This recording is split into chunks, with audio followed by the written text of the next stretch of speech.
이 비하인드 뉴스를 시작하겠습니다. 정치부의 박성태 기자가 나와 있습니다. 어서 오세요. 예. 첫 번째 키워드 열어볼까요? 네, 첫 키워드는 박지원의 방향으로 잡았습니다. 손혜원 의원 건과 관련해서 좀 왔다 갔다 했다 그런 얘기인가요? 이 방향을 언급하는 거 보면? 그렇습니다. 예. 처음에는 왔다 갔다로 했다가 그냥 방향으로 좀 순화시켰는데요. 예. 손혜원 의원 측의 목포 주택 매입과 관련해 박지원 의원의 평가가 계속 바뀌고 있습니다. 오늘 라디오 인터뷰를 잠깐 들어보겠습니다. 예. 제발 질문하지 마세요. 저는 떨고 있고 분명히 손혜원 의원의 진정성도 있고 절대 답변 안 합니다. 예. 사회자가 물어보려 하자 질문하지 말라면서 상당히 약한 자세를 보였는데 지금까지 박 의원이 보여왔던 그 손혜원 의원 측의 주택 매입 관련한 평가를 보면 처음 의혹이 나온 다음에는 지난 16일 투기가 아니라고 확신한다라고 얘기했고요. 예. 그런데 사흘 뒤에는 의외로 내 생각보다 집이 좀 많다면서 의원직 사퇴하고 복덕방을 개업했어야 한다라면서 비판했습니다. 예. 그런데 오늘은 손 의원 측이 억울한 점이 좀 많다라고 해서 톤이 또 좀 바뀌었습니다. 예. 이건 뭐 이렇게 보기에도 계속 입장이 좀 바뀐 건 맞군요. 예, 박지원 의원 측에 물어보니까 일단 오늘은 입장이 바뀌었다기보다도 전후 과정 속에서 손 의원이 억울한 측면이 있겠다는 점을 강조한 것뿐이다라고 얘기를 했습니다. 예. 진실에 관련된 부분은 검찰 수사로 밝혀내면 된다라는 건데요. 그런데 표현 중에 앞서 제발이란 표현도 있고 살려달라는 표현도 있고 상당히 저자제를 보였습니다. 정치권에서는 이를 박 의원이 손혜원 의원과 싸우지 않겠다는 일종의 항복 표시로 봤는데요. 예. 어제 손혜원 의원이 목포에서 기자간담회를 가졌습니다. 여기에는 현지 주민들도 많이 왔었는데 일단 이해 충돌 논란은 차치하고서라도 손 의원이 목포에 대한 관심을 불러일으켰다는 그 지역의 평가가 많자 목포가 지역구인 박 의원이 굳이 손 의원과 싸우면 안 되겠다, 발을 빼야 되겠다라고 판단하고 입장을 바꾼 것으로 예. 해석하고 있습니다.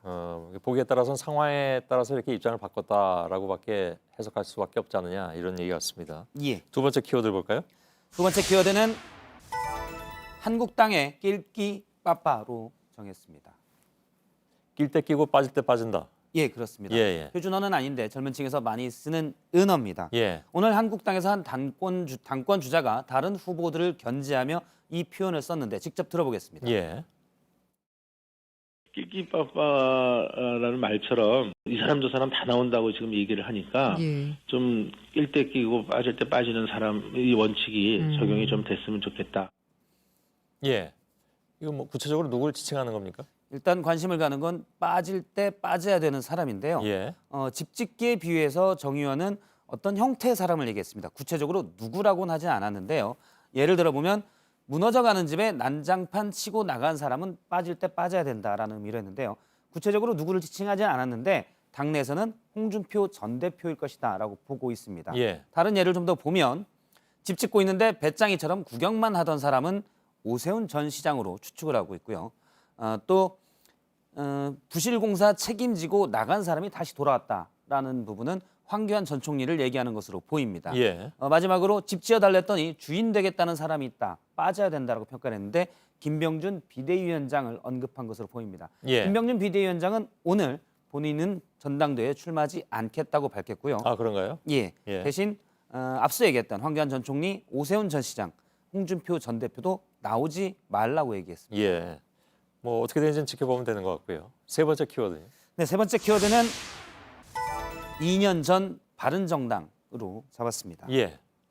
바른정당 하면 뭐 지금은 바른미래당으로 합쳐진? 예, 그렇습니다. 예. 국민의당과 합당을 해서 바른미래당이 됐는데요. 탄핵 국면인 2017년에 유승민 의원 등이 개혁 보수를 주장하며 자유한국당을 나와서 만든 당이 바른정당입니다. 예. 그런데 2년 전 오늘이 바로 바른정당 창당일인데요. 언론 접촉을 거의 하지 않고 있는 유승민 의원이 2년 전 오늘은 바로 바른정당을 창당한 날이다. 바른정당은 남아있지 않지만 창당 정신은 그대로 남아있다라고 썼습니다. 예. 창당 정신은 개혁 보수를 언급한 것이고요. 예. 근데 그 밑에 있는 표현도 눈길을 끌었는데 지금은 죽음의 계곡 속에서 모진 풍파를 맞고 있다 이렇게 썼습니다. 예. 죽음의 계곡 모진 풍파. 어쨌든 현재 아주 어렵다는 상황을 비유적으로 표현했습니다. 그렇군요. 예. 예. 지금 그 바른미래당에 있는 바른미래당이 처해 있는 상황? 예. 혹은 뭐 자신의 상황? 자신의 상황으로 추측이 됩니다. 예. 바른정당은 원래 33명으로 출범했는데요. 현재 바른미래당 내 바른정당계 의원은 8명밖에 남지 않았습니다. 예. 유승민 의원은 얼마 전에 지난해인데요.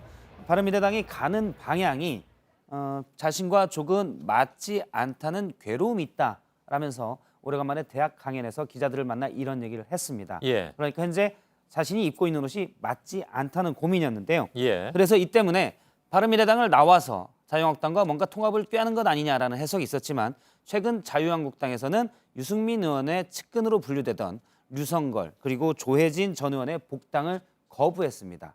상황이 이렇다 보니 유승민 의원이 이제 갈 데가 없어진 것 아니냐라는 얘기들이 나왔습니다. 예. 예. 한 가지 더 이번 기회도까지 끝나고 한 가지 더 말씀드릴 게 있는데요. 예. 어제 보도에서 정정할 부분이 있습니다. 그렇습니까? 예. 어제 안성의 별모양 공원 보도를 하면서 예산을 들어서 교체할 예정이라고 했는데 예. 추가로 알아보니까 어제 교체를 끝냈습니다. 아, 벌써요? 예, 그래서 원래 별모양했던 공원은 이렇게 그냥 둥그런 원만 남게 됐고요. 예. 근거 없는 의혹 제기로 안성시는 300만 원의 예산을 들어서 어제 보도블록을 바꿨습니다. 예. 그게 인공기처럼 보인다고 해서 뭐 비판이 있었고 아무튼 예. 그래서 바꿨다는 얘기잖아요. 예. 그렇습니다. 알았습니다. 예. 박성태 기자였습니다.